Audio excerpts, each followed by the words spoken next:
రోజు బైబిల్ దేవుని గ్రంథం అనే సంగతిని ఆలోచించేస్తాం. బైబిల్ దేవుని గ్రంథం. బైబిల్ దేవుని గ్రంథం అంటే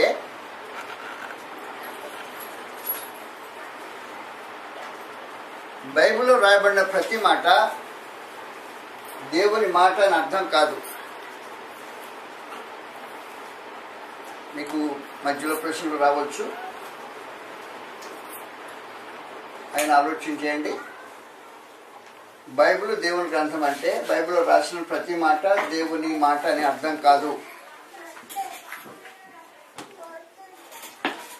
బైబిల్ అనేది గ్రంథం యొక్క పేరు కాదు. ఇది క్రైస్తవ మత గ్రంథం అని మనుషులు భావిస్తుంటారు. బైబిల్ అనేది పేరు కాదు.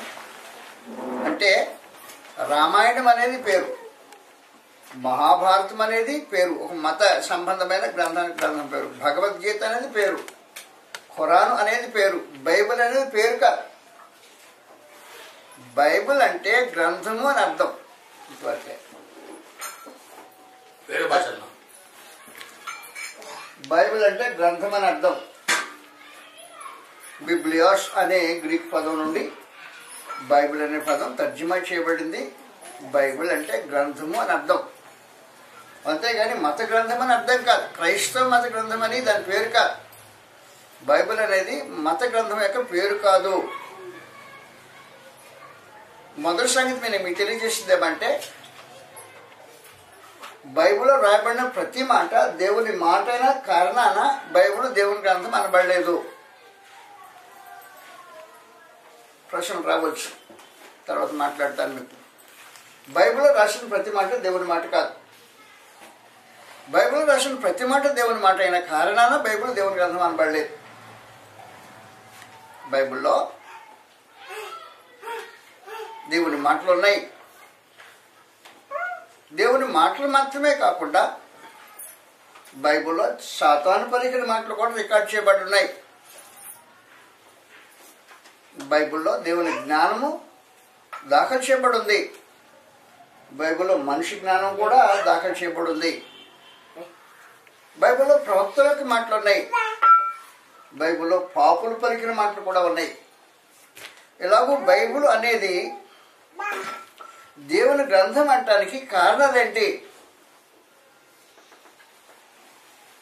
బైబిల్ దేవుని గ్రంథం అంటానికి కారణాలు ఏంటంటే, బైబిల్ దేవుని చిత్తాన్ని తెలియజేసే ఒక విశేషమైన గ్రంథమై ఉంది. బైబిల్ రచన అద్భుతమైన రచన. ఒక వ్యక్తి రాసిన గ్రంథం కాదది. గ్రంథకర్త అనే ఆయన ఒక్కడే కానీ అనేక మంది కళలు దాంట్లో వాడబడ్డాయి. బైబిల్ ఒకవేళ మీరు మతాలని పిలవదలుచుకుంటే 2 మతాలకు సంబంధించిన ఏక గ్రంథం అది. నేను మతాలని పిలవను, వాస్తవానికి క్రైస్తవ్య మతం కాదు, యోధా మతమే. అటు యోధా మతానికి ఇటు క్రైస్తవ్యానికి 2 జనాలకు సంబంధించిన ఒకే గ్రంథము బైబిల్. క్రైస్తవులకు మాత్రమే సంబంధించింది కాదు అది. క్రైస్తవులకు క్రొత్త నిబంధన చేయబడింది. యూదులకు పాత ధర్మశాస్త్రం అనుగ్రహించబడింది. అందువల్ల యోధా జనాంగం వేరు, క్రైస్తవ జనాంగం వేరు. క్రైస్తవులు యూదులు మారుమనసు పొందాలి, మార్చుకోవాలని క్రైస్తవులు బోధిస్తారు. యూదులు క్రైస్తవులను హింస పెడుతుంటారు. ఆ 2 పొసికే జనం కాదు, ఒకరికి ఒకరు విరోధమైన జనం. కాబట్టి ఈ గ్రంథంలో ఈ అనుగ్రహించబడిన ఈ గ్రంథం 2 మీరు మతాలను పిలవదలుచుకుంటే 2 మతాలకు, నేనంటాను 2 రాజ్యాంగ చట్టాలకు అంటానే. పాత నిబంధన యోధా మత ప్రాచీన రాజ్యాంగ చట్టం పాత నిబంధన. క్రొత్త నిబంధన క్రీస్తు యొక్క రాజ్యాంగ చట్టం క్రొత్త నిబంధన. అలాగూ 2 రాజ్యాంగ చట్టముల సమ్మేళనము బైబిలు. బైబిల్లో దాదాపు 40 కళలు వేరువైన కళలు ఆడాయి. అంటే బైబిల్ యొక్క లేఖికులు ఒక్కడు కాదు, దాదాపు 40 కళలు బైబిల్లో రచనలో ఆడాయి. అవి విశేషమైన సమాచారం. అంటే ఆదికాండం ప్రారంభం మొదలుకొని ప్రకటన గ్రంథం అయ్యే వరకు ఆ రచనా కాలము 1600 సంవత్సరాలు పట్టింది. 1600 సంవత్సరాలు రచనా కాలంలో ఉన్న విశేషమైన గ్రంథం బైబిలు. ఒకసారి కూర్చుని రాసిన పుస్తక గ్రంథం కాదు అది. ఒకరు కూర్చుని ఆలోచించేసి రాసిన గ్రంథం కాదు. ఒకరి మనసులో నుంచి వచ్చిన తలంపులకు సంబంధించిన గ్రంథం కాదు అది. 40 మంది లేఖికులు ఒక పుస్తకం రాయాలంటే ఓ మనిషి రాస్తుంటాడు, లేకపోతే ఒక గ్రంథం రాయాలంటే అనేక మంది రాసిని కలిసి కలపచ్చు. కానీ బైబిల్ మాత్రం లేఖకుల వ్యత్యాసం కలిగిన గ్రంథం బైబిల్. అంటే మోషే లాంటి విద్యావంతులు, మోషేను గురించి గ్రంథం ఏం చెప్పిందంటే ఐగుప్తు యొక్క సకల విద్యలందు ప్రవీణుడైన వాడు. మోషేను గురించి ఏమైనా అలా రాసి తెలియబెడితే పౌలుని గురించి ఏం చెప్పిందంటే గమలీయేలు పాదాల దగ్గర విద్యను అభ్యసించిన పండితుడు. కాబట్టి పండితులు రాసిన కళలు వాడాయి. పండితుల కళలు గ్రంథం రాయటంలో వాడబడ్డాయి. 2 జాతీయ నాయకులు, ప్రవక్తలు రాసిన జాతీయ నాయకులు సమూయేలు లాంటి, శాస్త్రి అయిన ఎజ్రా లాంటి, యెహోషువ లాంటి మహనీయులు, దేశ నాయకులు రాసిన దాంట్లో గ్రంథాలు దాంట్లో ఉన్నాయి. మరి విశేషమైన సంగతి ఏమంటే బైబిల్ రచనలో పశువుల కాపరి రచన కూడా ఉంది. పశువుల కాపరి కూడా ఒక రచయిత. దాంట్లో బైబిల్ రచనలో చేపలు పట్టుకునే విద్య లేని పాములు జాలర్లు కొంతమంది ఉన్నారు. అందువల్ల బైబిల్ రచనలో అనేక మంది 40 మంది కళలు వాడాయి. అంటే అందరూ ఒకే కేటర్కి సంబంధించిన రాజు లాంటి, దావీదు లాంటి, సొలొమోను లాంటి రాజుల కళలు కూడా దాంట్లో వాడబడ్డాయి. అలాంటి మనుషులు రాజులు పశువుల కాపరిని ప్రక్కన పెట్టుకోగలరా? రచయితగా పెట్టుకోలేరు. రాజు లాంటి వాళ్ళు జాలర్ని ప్రక్కనే తమ రచనలు ప్రక్కన పెట్టుకోవడానికి ఇష్టపడుతుంటారు, పెట్టుకోరు. మహాపండితులైన వాళ్ళు, పాములైన వాడిని తమ గ్రంథంలో ప్రక్కన పెట్టుకోవడానికి ఉద్దేశించి ఇష్టపడరు. కానీ ఎవరికి ఇష్టమన్నా లేకపోయినా పరలోకమందున్న దేవుడు ఇలాంటి మహా రచయితల యొక్క కళల్ని ఉపయోగించాడు. రకరకాలైన రచయితలు, ఆ వెరైటీ రచయితలు ఒక కాలంలో కూర్చొని రాసిన వాళ్ళు కాదు. నేను గతంలో మీకు తెలియజేసినట్టు ఈ రచన ఆదికాండం నుండి ప్రకటన గ్రంథం రాయబడే వరకు 1600 సంవత్సరాలు పట్టింది. సీనా అరణ్యంలో ప్రారంభమైన ఈ రచనా కార్యక్రమం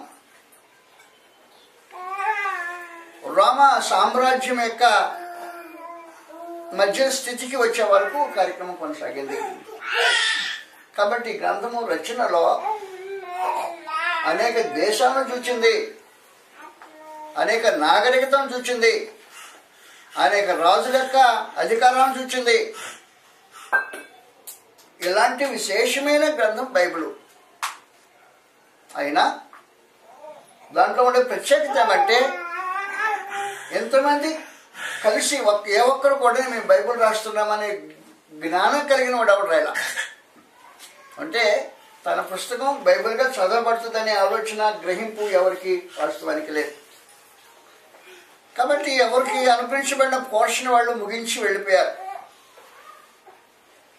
ఆ తర్వాత ఇంకొక ఆయన తన కార్యక్రమం ముగించి వెళ్ళిపోయాడు. ఎలాగూ ఒక్కొక్కరు ఒక్కొక్క పాత్ర వహించి వెళ్ళిపోయిన తర్వాత వాటన్నింటినీ ఏకంగా 66 పుస్తకాలు కూర్చితే మనం బైబిల్ అని ఒక గ్రంథంగా ఆలోచన చేస్తుంటాం.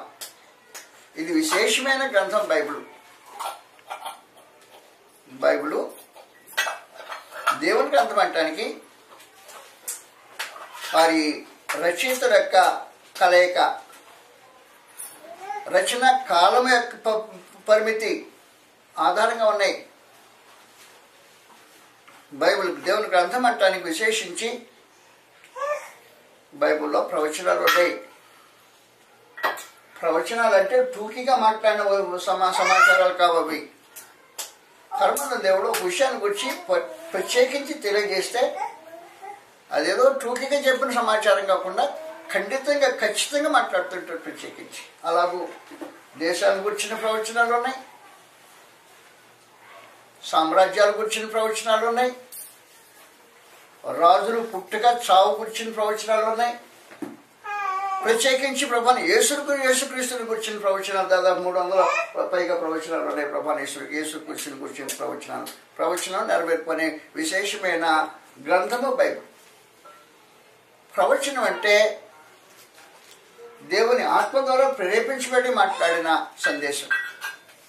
ఆ సందేశము నెరవేర్చబడటానికి చాలా కాలం పట్టిన గ్రంథం ప్రవచించింది కాబట్టి ప్రవచనాలు నెరవేర్చబడ్డాయి. చరిత్రకు,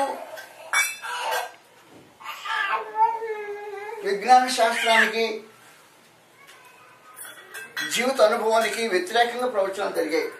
మానవ చరిత్రలు ఎప్పుడు జరగలేదు, జీవిత అనుభవంలో లేదు.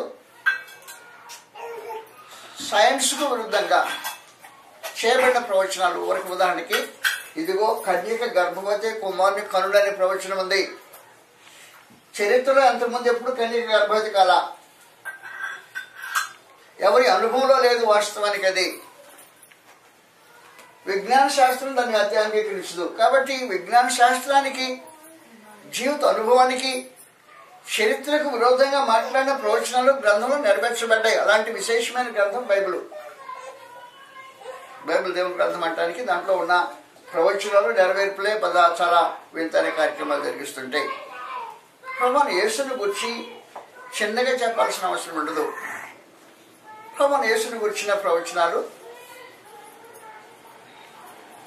ఆయన జన్మ, ఎలాగో జన్మిస్తాడు, కన్యగర్భంలో జన్మిస్తాడు, ఏ ఊర్లో జన్మిస్తాడో, ఎలాగో ఎదుగుతాడో, ఆయన ఎలాగో జీవితాన్ని కొనసాగిస్తాడో, ఎలాంటి మరణం అనుభవిస్తాడో అనే సమాచారాలు ముందుగానే ప్రవచించబడ్డాయి. ఆ ప్రభువైన యేసు మరణానికి సంబంధించి ఎంత జాగ్రత్తని వివరాలు ఇవ్వబడ్డాయి అంటే,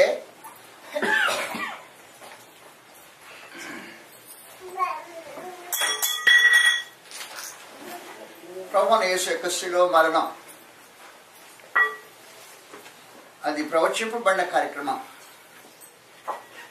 పరలోకమందు దేవుడు క్రీస్తు యొక్క శిలువ మరణాన్ని గురించి లోకం పుట్టుక మునిపే ఉద్దేశించాడు, సంకల్పించాడు. దాన్ని లోకం పుట్టుక మునుపు ప్రభువైన యేసు యొక్క శిలువ మరణాన్ని దేవుడు సంకల్పించాడు. గ్రంథం అలా తెలియజేస్తుంది. మనందరికీ తెలిసినట్టు 1 పేతురు 1వ అధ్యాయంలో 18వ వచనం నుండి, పితృ పారంపర్యమైన మీ వ్యర్థ ప్రవర్తన విడిచిపెట్టినట్టుగా వెండి బంగారం వంటి క్షయవస్తువుల చేత మీరు విమోచింపబడలేదు, కానీ అమూల్యమైన రక్తం చేత, అనగా నిర్దోషములు నిష్కళంకమునకు గొర్రె పిల్ల వంటి క్రీస్తు రక్తం చేత విమోచింపబడుతున్నారని మీరు ఎరుగుదురు కదా. ఆయన జగత్తు పునాది వేయబడక మునిపే నియమింపబడిన రాయబడింది. కాబట్టి క్రీస్తు యొక్క శిలువ జగత్తు పునాది వేయబడక మునుపు నియమింపబడిన కార్యక్రమం. అపోస్తలుల కార్యం 2వ అధ్యాయంలో ఈ సమాచారాన్ని తెలియజేశాడు.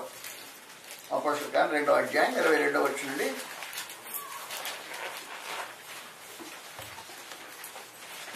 ఇశ్రాయేలులారా ఈ మాట వినుడి, దేవుడు నజరేయుడైన యేసు చేత సూచక క్రియలను, మహత్కార్యములను, అద్భుతములను చేయించి ఆయనను తన వలన మెప్పు పొందిన వారిగా మీకు కనుపరిచినది మీరే ఎరుగుదురు. దేవుడు నిశ్చయించిన సంకల్పమును ఆయన భవిష్యత్ జ్ఞానం అనుసరించి, భవిష్యత్ జ్ఞానం అంటే నేను జరగబోయే కార్యక్రమాన్ని నిశ్చయించిన సంకల్పం, నిశ్చయించిన సంకల్పం లోకం పుట్టినపై నిశ్చయించిన సంకల్పను భవిష్యత్ జ్ఞానం అనుసరించి అప్పగింపబడిన ఈయనను మీరు దుష్టులైన మనుషుల చేత సిలువేసి చంపిద్దరి. కాబట్టి దుష్టులైన మనుషుల చేత సిలువేసి చంపబడిన ఈ కార్యక్రమం దేవుని అనాది జ్ఞానం అనుసరించి జరిగిన కార్యక్రమం. ఈ శిలువ మరణము దేవుడు అనాదిలో ఏర్పాటు చేశాడు. వాస్తవానికి ప్రభువైన యేసు శిలువ మరణం ఏర్పేయబడే దినాల్లో యూదులకు శిలువ మరణం లేదు. వాస్తవానికి ప్రభువైన యేసు యూదుల నుంచి వచ్చిన ఆయన. వారికి అఫీషియల్ అంటే వారి అధికారపూర్వకమైన చావు ఎలాంటిదంటే రాళ్లతో కూడా చంపటం. అది వారి జాతీయ మరణం. మన జాతీయ మరణం ఎలాంటిది? మన జాతీయ మరణము ఉరేస్తారు, అది నేషనల్. ఇశ్రాయేలీలకు రాళ్లతో కూడా చంపుతారు, రోమీలు ఖడ్గంతో చంపేస్తారు, అది జాతీయ మరణం. కానీ శిలువ అనేది రోమీలకు సంబంధించింది కాదు, అటు రోమీలకు సంబంధించింది కాదు, ఇటు యూదులకు సంబంధించింది కాదు. యూదులకు రోమీలకు సంబంధించిన కానీ ఈ ప్రత్యేకమైన మరణము క్రీస్తు ప్రభువుకు ఎలాగొచ్చింది?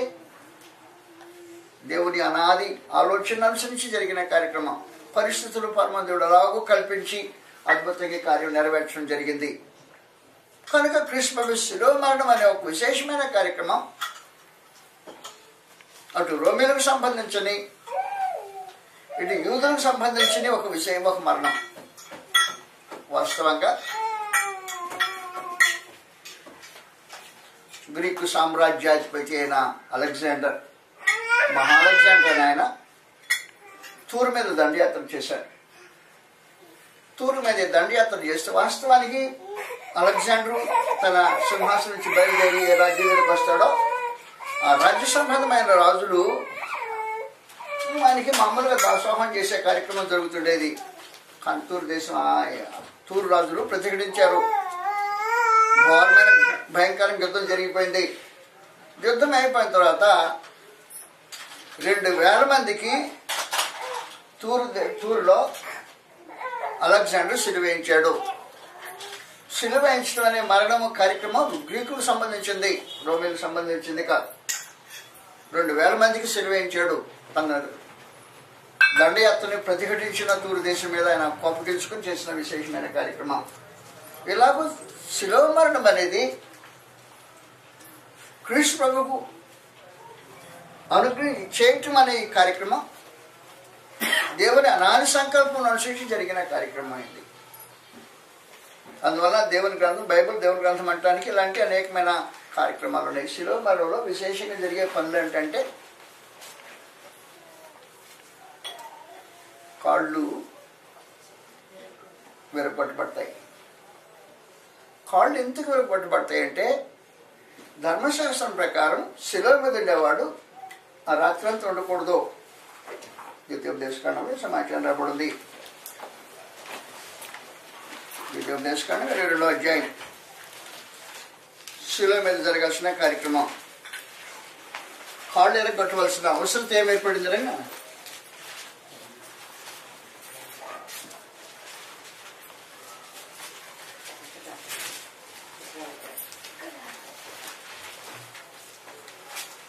ద్వితీయోపదేశకాండంలో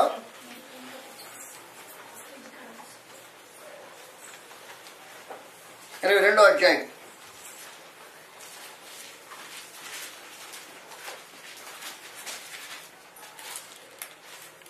క్షమించాలి, తప్పు చెప్పాను. 21వ అధ్యాయం 22వ వచనం. మరణశిక్షకు తగిన పాపం ఒకటి చేయగా అతన్ని చంపి మ్రానున వేలాడదీసిన యెడల అతని శవము రాత్రివేళ మ్రాను మీద నిలవకూడదు. వేలాడదీయబడిన వాడు దేవునికి శాపగ్రస్తుడు గనుక నీ దేవుని యెహోవా స్వాస్థ్యముగా నీకిచ్చిన దేశమున నీవు అపవిత్రపరచుకున్నట్లు అగత్యముగా ఆ దినమున వాడిని పాతి పెట్టవలను. ఆ రోజే పాతి పెట్టేయాలా, చనిపోయిన రోజే పాతి పెట్టేయాలా, మరుసటి రోజు దాకా ఉండకూడదు. కానీ శిలువ మీద ఒక వ్యక్తి 18 గంటల సేపు బ్రతికుంటాడు. శిలువ మరణం యొక్క విశేషమైన సంగతి. శిలువ మరణం శిలువ వేస్తే ఒక వ్యక్తి 18 గంటలు శిలువ మీద బ్రతికే ఉంటాడు. కానీ ఏం జరిగింది? గ్రంథం ఏం చెప్పిందంటే ఉంచకూడదు. 18 గంటలు ఉంటే రాత్రి అయిపోతుంది, ఉంచకూడదు. కాబట్టి ఏం చేయాలి? కీర్తన గ్రంథంలో 22వ అధ్యాయం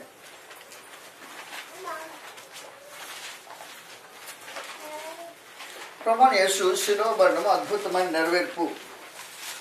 ఆ నెరవేర్పు ఎలా జరిగిందో గ్రంథంలో మనం ఇలా చూస్తాం. 22వ అధ్యాయం కీర్తనలో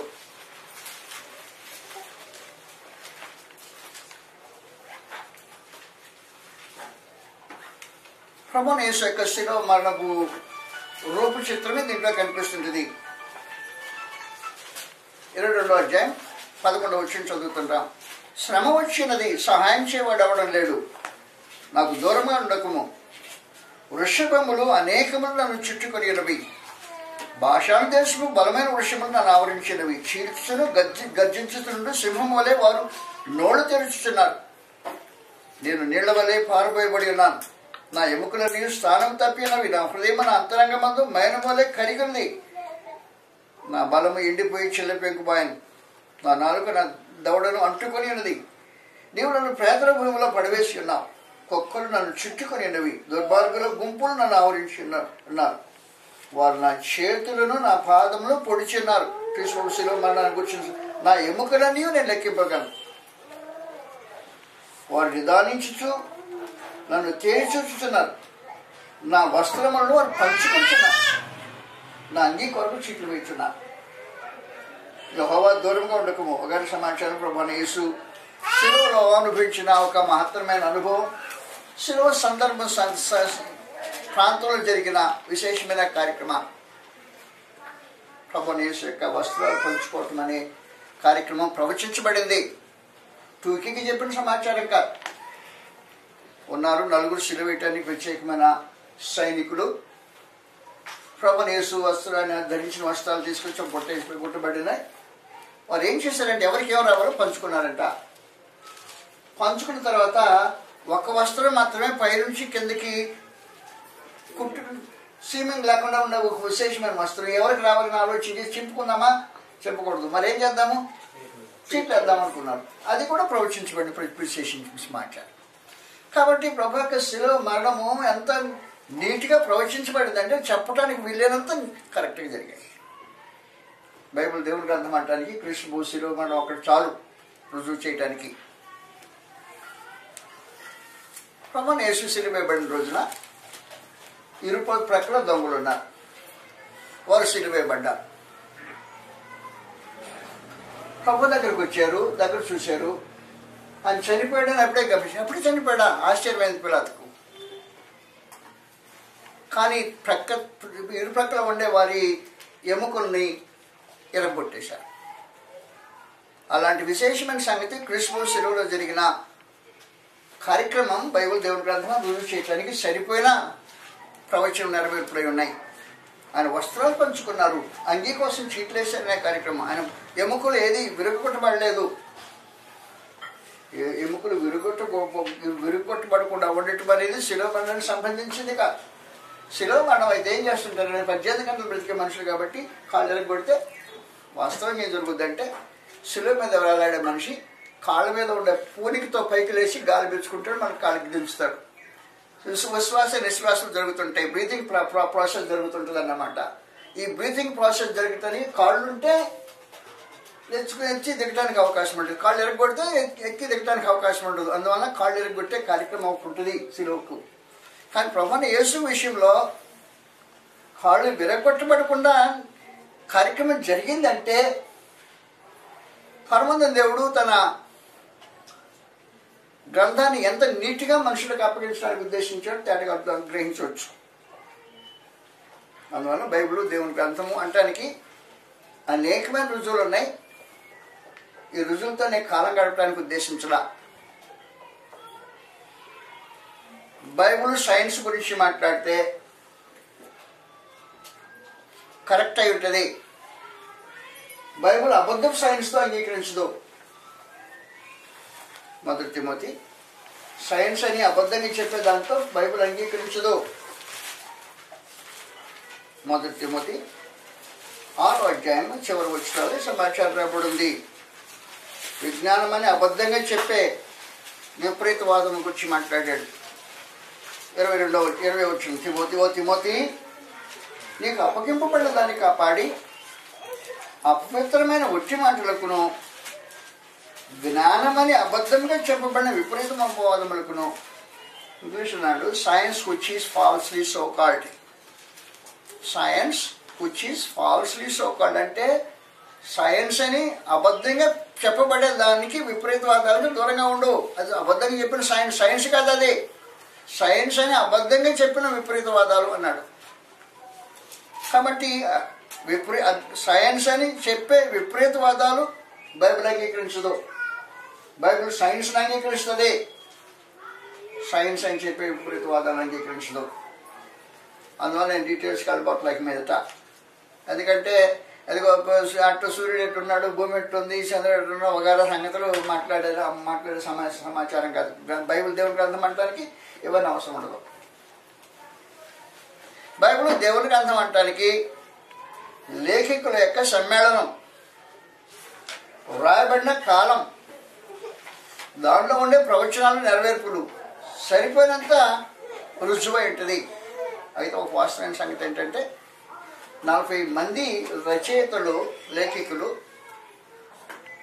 1600 సంవత్సరాల కాలంలో రాసిన రచనలో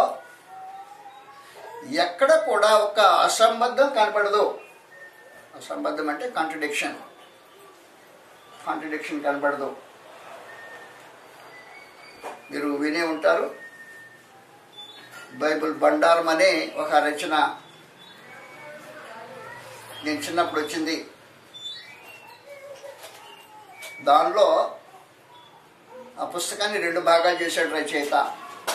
ఒకటి పరిచయము, రెండవది అసంబద్ధాలు అని 2 భాగాలు చేశాడు.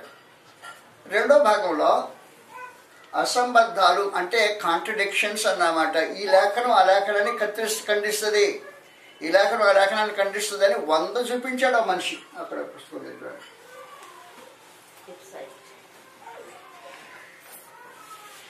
100 చూపించాడు ఒక మనిషి.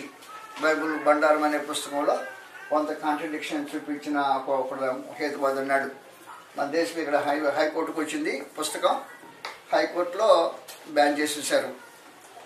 బ్యాన్ చేసిన తర్వాత ఏం జరిగిందంటే సుప్రీంకోర్టుకి తీసుకెళ్లారు హేతువాదులందరూ ఏకమై. దేశంలో ఉండే హేతువాదులందరూ ఏకమై సుప్రీంకోర్టుకి తీసుకెళ్తే సుప్రీంకోర్టులో 2 న్యాయవాదులు, భార్య భర్తలు 2 హేతువాదులు, వాళ్ళు ఛాలెంజ్గా తీసుకొని సుప్రీంకోర్టులో 5 మెంబర్ బెంచ్ చేత గెలిపించారు వాళ్ళ పుస్తకాన్ని. బైబిల్లో కాంట్రడిక్షన్స్ ఉన్నాయి కాబట్టి బైబిల్ బండారం చూడండి అని చెప్పడానికి. ఈ పుస్తకంలో ఏమన్నా తెలిసిన సుప్రీంకోర్టు తీర్మానాన్ని కట్ చేశాను నేను. 5 మెంబర్ బెంచ్ జడ్జిమెంట్ తప్పు, సుప్రీంకోర్టు న్యాయవాదులు చేసిన వాదం తప్పుది అని చెప్పి రుజువు చేసిన విశేషమైన గ్రంథం ఇది. కాబట్టి బైబిల్లో అసంబద్ధంలో నేను ఎవరు మాట్లాడడానికి వీలుండదు. అయిపోయింది. సుప్రీంకోర్టు తీర్మానాన్ని కట్ చేసిన తర్వాత ఇంకెవడైనా మాట్లాడడానికి దమ్ముండే అవకాశం ఉండదు.